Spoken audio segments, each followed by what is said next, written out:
Thank you for joining us on 13 on Your Side. I'm Jasmine Arenas. In your crime alert tonight, CBP reports Border Patrol agents arrested a convicted sex offender on Tuesday. It's the slap heard across the country. An Arizona woman slapped in the face after telling another woman at a gas station to go back to Mexico. Several agree with President Trump's immigration laws like the border wall, but others say that funding should be allocated into other avenues. But even with a slight upper hand, the Republican Party isn't letting up on getting more voters on their side.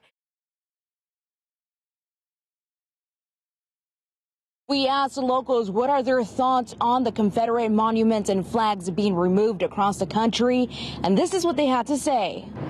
They ought to come down. I don't like it because it's part of history. Honestly, that's our history of our country that we should preserve. We took our cameras to American Legion Post 19, where veterans feel safe and proud. But when asked about the Confederate monument removals, home suddenly felt uncomfortable. Hi. I'm almost afraid to say anything because anytime you say anything to someone, they're going to get offended over one thing or another. The victim was in court today asking the judge for the highest bond possible for not only the safety of their child, but for the safety of children in the community. A silent courtroom in session as 59-year-old Craig Gillespie was charged for allegedly luring a minor for sex. One count of aggravated luring of a minor for sexual exploitation. Documents show the former Yuma Catholic varsity head coach sent at least one sexually inappropriate photo to a student. His bond set at $300,000, cash only. On Wednesday, staff at Yuma Catholic immediately reported the incident to authorities, leading to his arrest. She came to us with a concern and we took care of it.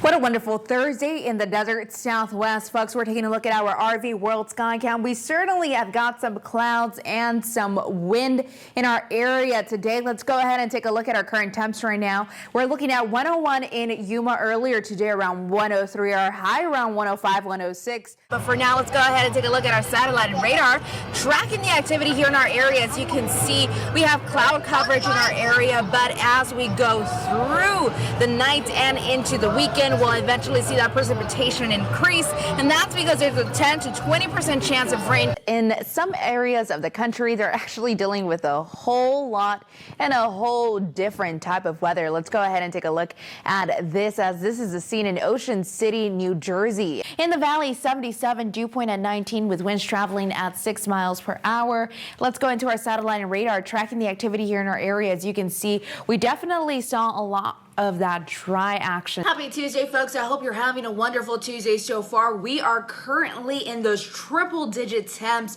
hoping that those triple-digit temps will turn into those high 80s overnight. We'll have the full weather forecast in a few.